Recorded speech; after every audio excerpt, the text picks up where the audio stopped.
이게 정말 전기차인가요? 그것도 세계 최초의 도시명 스마트 전기차라고요? 한국인들은 정말 천재적이군요. 이런 독창적인 발상은 도대체 어디서 나오는 거죠? 뉴욕타임즈 기자가 한국을 방문하고 경악을 금치 못한 이것은 과연 무엇이었을까요? 경제력, 기술력, K-팝. 아닙니다. 놀랍게도 그 이유는 우리에겐 너무나도 익숙하지만 전 세계 어디에서도 찾아볼 수 없는 독특한 시스템, 야쿠르트 아줌마입니다. 길에 세워둬도 절대 사라지지 않는 배달 카트, 그리고 그 모든 것을 가능하게 만든 대한민국의 강력한 사회적 신뢰와 치안. 미국 기자가 한국을 직접 방문하고 충격을 받은 이야기, 그리고 뉴욕타임즈가 한국을 보고 배워야 한다고까지 말한 이유. 이제 그 놀라운 비밀을 여러분께 공개합니다. 끝까지 보시면 여러분도 다시 한번 한국이라는 나라가 얼마나 대단한지 실감하게 되실 겁니다. 이야기를 시작하기 전에 구독과 좋아요는 이미 눌러주셨죠? 감사합니다. 저는 미국 뉴욕에서 온 제이슨 박이라고 합니다. 한국계 미국인으로서 뉴욕에서 태어나고 자랐고 현재는 미국의 한 경제 전문지에서 기자로 일하고 있습니다. 어린 시절 부모님께서 한국에 대한 이야기를 많이 해주셨지만 솔직히 말하면 한국은 그저 내 뿌리가 있는 나라 정도로만 생각하며 살아왔습니다. 그런데 몇 달 전 뉴욕타임즈에 실린 한 특집 기사가 제 시선을 강하게 사로잡았습니다. 한국이 진짜 선진국인 의외의 이유라는 제목이었습니다. 흥미로웠던 건 그 이유가 IT 산업도 경제 성장도 K-팝도 아니었다는 점이었습니다. 기사에서 집중 조명한 것은 놀랍게도 한국의 야쿠르트 배달 문화였습니다. 야쿠르트 배달이라고 하면 다들 그냥 작은 플라스틱 병에 담긴 요구르트를 배달하는 서비스라고 생각하시겠죠? 저도 처음에는 그렇게 생각했습니다. 하지만 기사를 읽으면 읽을수록 이 단순한 배달 문화 뒤에 숨겨진 한국 사회의 놀라운 강점들이 보이기 시작했습니다. 뉴욕타임즈가 극찬한 것은 야쿠르트 아줌마 자체가 아니라 그 배달 시스템이 유지될 수 있는 한국의 인프라, 치안, 그리고 독특한 문화였습니다.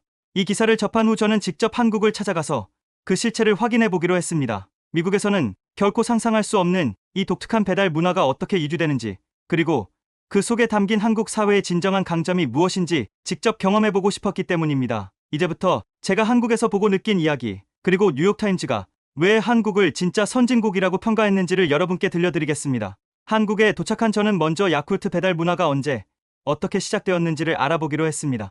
뉴욕에서 태어나고 자란 저에게 배달이라고 하면 보통 피자, 햄버거, 중국 음식 같은 것을 떠올리기 마련입니다. 하지만 한국은 배달의 개념이 훨씬 넓고 깊었습니다. 저는 서울의 한 조용한 골목에서 나이가 지긋하신 한 아주머니를 만났습니다. 그녀는 30년 넘게 야쿠르트를 배달해 오셨다고 합니다. 한국에서는 이런 배달원을 야쿠르트 아줌마라고 부르지만 공식 명칭은 프레시 매니저라고 합니다.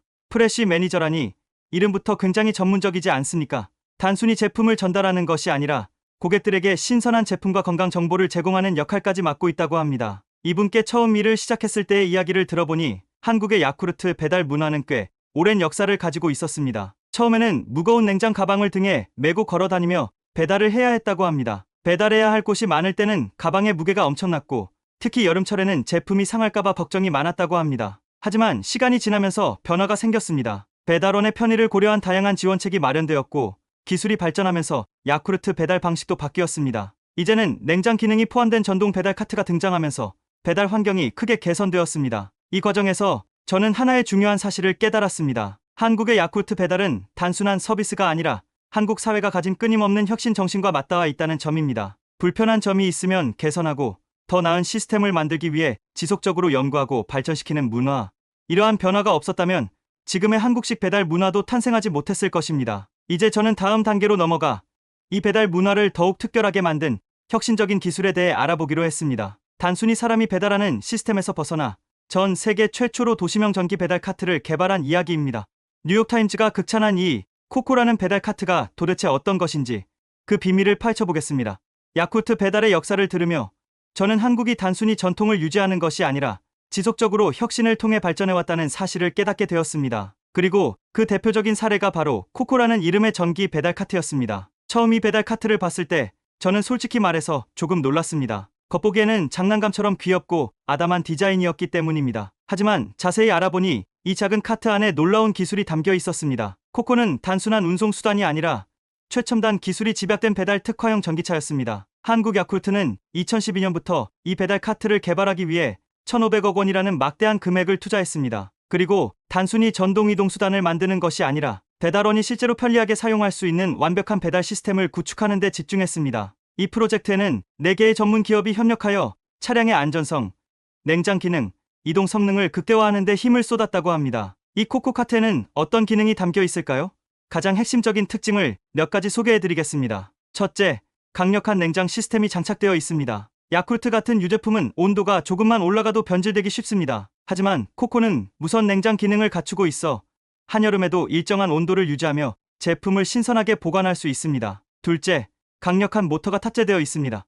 물론 배달할 때 그렇게 빠르게 달릴 필요는 없지만 이 정도의 속도를 낼 수 있다는 것은 차량의 성능이 굉장히 뛰어나다는 의미입니다. 셋째, 강력한 등판력과 배터리 성능을 갖추고 있습니다. 한국은 평지가 많지 않고 언덕과 경사가 있는 지역이 많습니다. 따라서 배달 차량이 이런 지형에서도 원활하게 움직일 수 있어야 합니다. 코코는 강력한 배터리와 모터 덕분에 경사가 심한 골목길에서도 무리 없이 운행할 수 있으며 한번 충전하면 하루 종일 사용할 수 있습니다. 넷째, 안전 시스템이 완비되어 있습니다. 충돌 방지 센서, 조형 보조 장치, 원격 제어 기능까지 갖춰져 있어 배달원이 안전하게 이동할 수 있도록 설계되었습니다. 또한 야간 운행을 고려해 열선 손잡이와 밝은 전조등까지 기본 장착되어 있습니다. 저는 이 코코카트가 단순한 전기차가 아니라 배달원의 안전과 효율성을 극대화한 배달 특화 시스템이라는 점에 감탄했습니다. 그리고 이런 혁신적인 배달 카트가 탄생할 수 있었던 데에는 한국 사회에 한 가지 중요한 특징이 있었습니다. 바로 완벽하게 정비된 인프라였습니다. 한국의 배달 시스템이 다른 나라에서는 불가능한 이유는 무엇일까요?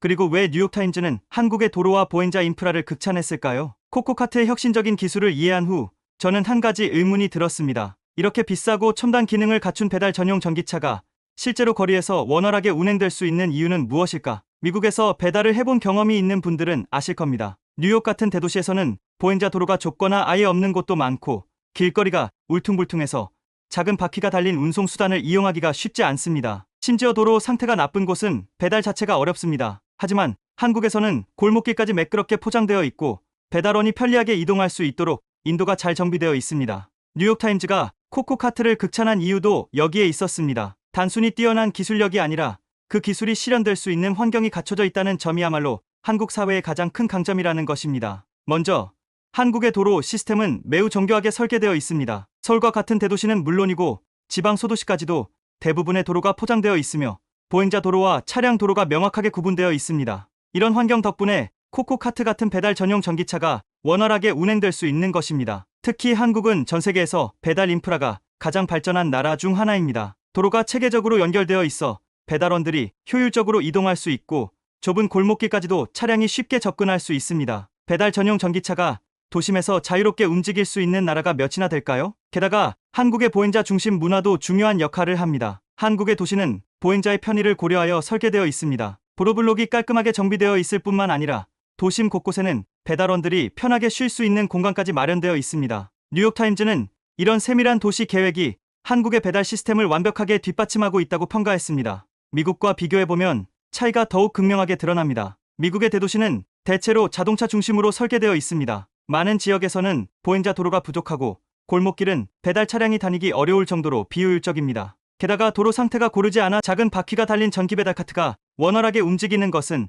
사실상 불가능합니다. 이런 이유로 미국에서는 배달이 거의 자동차나 도보를 이용해 이루어집니다. 하지만 한국은 도로와 인도가 균형 있게 설계되어 있어 도보 배달과 전동 카트 배달이 모두 가능합니다. 한국에서 배달원이 골목길까지 자유롭게 드나들 수 있는 것은 단순히 배달원이 많기 때문이 아니라 그 배달이 가능하도록 사회적 인프라가 완벽하게 갖춰져 있기 때문입니다. 뉴욕타임즈는 한국의 배달 문화를 단순한 서비스 혁신으로 보지 않았습니다. 그들은 이 시스템이 가능했던 가장 큰 이유로 한국 사회의 철저한 준비와 정비된 인프라를 꼽았습니다. 배달을 당연하게 여기는 한국 사람들에게는 익숙한 풍경이지만 외국인의 시선에서 보면 이것은 단순한 편리함을 넘어선 사회적 구조의 차이였습니다. 하지만 여기서 한 가지 더 중요한 요소가 있습니다. 완벽한 인프라가 있다고 해도 사회가 안정적이지 않으면 배달 시스템이 지속될 수 없습니다. 코코카트가 한국에서만 성공할 수 있었던 또 다른 이유는 바로 한국의 치안과 신뢰 문화 때문이었습니다. 미국에서는 길거리에 전기 배달 카트를 세워놓고 배달을 갔다 오면 어떻게 될까요? 다시 돌아왔을 때 카트가 그대로 있을 확률은 거의 없습니다. 하지만 한국에서는 다릅니다. 코코카트를 길에 두고 배달을 가도 아무도 훔쳐가지 않습니다. 배달 인프라가 아무리 잘 갖춰져 있어도 사회가 불안정하다면 배달 시스템이 제대로 운영될 수 없습니다. 사람들이 지나가며 장난을 치거나 심한 경우 카트 자체를 훔쳐가버릴 수도 있습니다.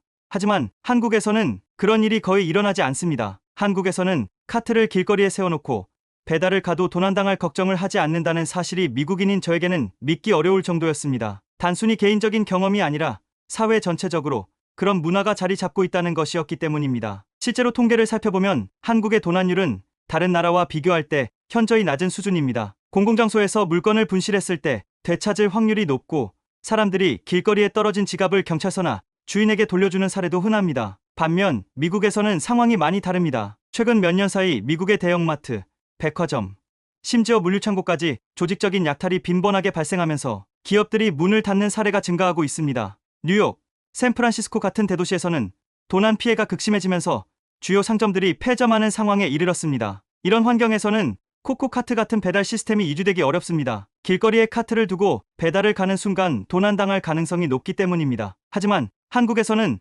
수천 대의 코코카트가 거리 곳곳을 누비면서도 도난 사고가 거의 발생하지 않습니다. 한국의 높은 치안 수준과 신뢰 문화는 단순히 범죄율이 낮다는 것을 넘어 사회 전체적인 신뢰 구조를 형성합니다. 길거리에 놓여있는 배달 카트를 훔치지 않는 것은 물론이고 무인 상점이 성공적으로 운영될 수 있는 것도 이런 신뢰 문화 덕분입니다. 예를 들어 한국에는 무인 아이스크림 가게와 무인 과자 가게가 도심 곳곳에 자리 잡고 있습니다. 직원이 상주하지 않지만 사람들은 정직하게 계산을 하고 물건을 가져갑니다. 미국에서는 무인 상점을 운영하는 것이 어렵습니다. 일부 대형 체인들이 무인 시스템을 도입하려 했지만 잦은 도난과 기물 파손으로 인해 결국 철수한 사례가 많습니다. 더욱 놀라운 것은 한국에서는 분실물도 원래 주인에게 돌아가는 경우가 많다는 점입니다. 뉴스를 보면 중고로 산 냉장고에서 돈다발이 발견되거나 쓰레기 매립지에서 거액의 돈이 나왔을 때 이를 주인에게 돌려주는 사례가 자주 보도됩니다. 이런 일들은 다른 나라에서는 거의 상상하기 어려운 일입니다. 뉴욕타임즈가 강조한 것은 바로 이 부분이었습니다. 한국의 배달 시스템이 세계적인 수준으로 자리 잡을 수 있었던 이유는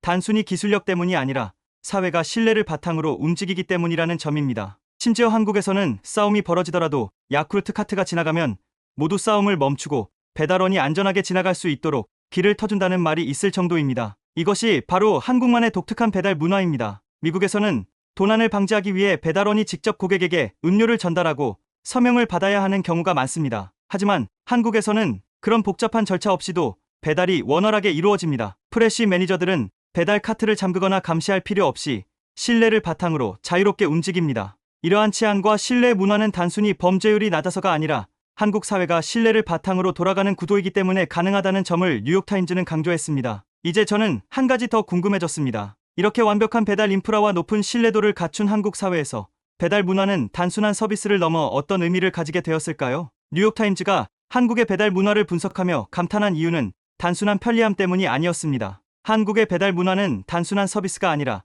국가 경제 발전과 기업 혁신을 이끌어온 상징적인 사례였습니다. 처음에는 단순한 요구르트 배달에서 시작되었지만 그 과정에서 기술 혁신이 이루어졌고 사회적 신뢰를 바탕으로 새로운 시스템이 만들어졌습니다. 이제는 배달이라는 개념 자체가 한국의 경제와 기업 문화 전반에 걸쳐 중요한 역할을 하고 있습니다. 코코카트가 등장한 배경을 떠올려보면 이는 단순히 배달원을 위한 편의장치가 아니었습니다. 기업이 어떻게 직원들의 업무 환경을 개선하고 고객들에게 더 나은 서비스를 제공할 수 있을지를 고민하면서 나온 결과물이었습니다. 이것은 한국 기업 문화의 중요한 특징을 보여줍니다. 한국 기업들은 단순히 수익만을 추구하는 것이 아니라 끊임없이 새로운 방식을 모색하며 발전해 나가는 혁신적인 마인드를 가지고 있습니다. 예를 들어 한국의 대형 배달 플랫폼들도 마찬가지입니다. 배달의 민족, 쿠팡이츠 같은 서비스들은 세계적으로 유례를 찾기 어려울 정도로 빠르고 효율적인 시스템을 구축했습니다. 이는 기업이 고객 편의성과 효율성을 극대화하기 위해 끊임없이 연구하고 개선한 결과입니다. 이런 기업 혁신의 흐름 속에서 코코카트 같은 기술도 탄생할 수 있었습니다. 배달 산업은 이제 단순한 서비스업을 넘어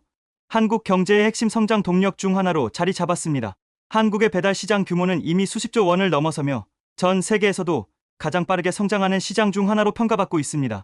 이러한 성장은 단순히 사람들이 배달 음식을 많이 시켜서 이루어진 것이 아닙니다. 그 뒤에는 기업들의 끊임없는 연구 개발, 정부의 인프라 지원, 그리고 소비자들의 높은 신뢰 수준이 있었습니다. 예를 들어 한국의 배달 시스템은 주문, 결제, 배달까지 모든 과정이 디지털화되어 있습니다. 배달 앱을 열고 몇 번의 터치만 하면 주문이 완료되고 실시간으로 배달 상태를 확인할 수 있습니다. 이러한 시스템이 가능했던 이유는 한국 사회가 디지털 혁신을 빠르게 수용하는 문화를 가지고 있기 때문입니다. 뿐만 아니라 한국의 배달 문화는 새로운 고용 시장을 창출했습니다. 프레시 매니저뿐만 아니라 라이더, 물류 관리, IT 개발자 등 다양한 직군이 배달 산업과 연관되면서 새로운 일자리가 생겨났습니다. 배달 문화는 단순히 음식을 배달하는 것에서 끝나지 않습니다. 이는 한국 사회가 가진 효율성, 혁신, 신뢰, 그리고 상호 배려의 철학을 보여주는 대표적인 사례입니다. 한국에서는 빠른 서비스가 곧 고객 만족으로 이어집니다. 그렇기 때문에 기업들은 더 나은 시스템을 개발하려고 노력하고 소비자들도 더 나은 서비스를 기대합니다. 이런 문화가 쌓여 한국의 배달 시스템은 세계 최고 수준으로 발전할 수 있었습니다. 또한 배달원들이 단순히 음식을 전달하는 역할이 아니라 고객과의 신뢰를 바탕으로 한 중요한 서비스 제공자라는 인식도 자리 잡고 있습니다. 프레시 매니저가 단순한 배달원이 아니라 고객과 소통하며 건강한 음료를 추천하는 역할까지 하는 것이 대표적인 예입니다. 이제 저는 확신할 수 있었습니다. 한국의 배달 문화는 단순한 편리함을 넘어 한국 사회가 가진 강점을 집약적으로 보여주는 하나의 상징이라는 것을요. 뉴욕타임즈가 한국의 배달 문화를 집중 조명한 것은 단순히 특이한 사례를 소개하기 위해서가 아니었습니다. 그들이 한국을 진짜 선진국이라고 평가한 이유는 한국의 배달 문화 속에 국가의 발전을 이끌어 온 핵심 요소들이 집약되어 있기 때문입니다. 저는 뉴욕에서 자라면서 선진국이란 무엇인지 늘 미국을 기준으로 생각해 왔습니다. 경제 규모, 군사력, 정치적 영향력 같은 요소들이 선진국을 결정하는 기준이라고 여겼습니다. 하지만 한국을 직접 경험하면서 진정한 선진국이란 단순히 경제적 부유함을 넘어서 사회가 얼마나 체계적이고 효율적이며 신뢰를 바탕으로 움직이는가에 달려있다는 사실을 깨닫게 되었습니다. 여러분, 우리가 매일처럼 접하는 배달 문화가 이렇게까지 대단한 의미를 가지고 있다는 사실 알고 계셨습니까? 단순한 편리함이 아니라 혁신과 신뢰, 그리고 대한민국만의 독보적인 시스템이 만든 기적. 뉴욕타임즈가 극찬한 이유를 듣고 나니 한국에서 살아간다는 것이 새삼 자랑스럽게 느껴지지 않으십니까? 우리는 이미 세계가 부러워하는 사회 속에서 살고 있습니다. 그 가치를 다시 한번 되새기며 자부심을 가지고 대한민국을 바라보면 좋겠습니다. 오늘도 대한민국이 자랑스럽습니다. 시청해 주셔서 감사합니다.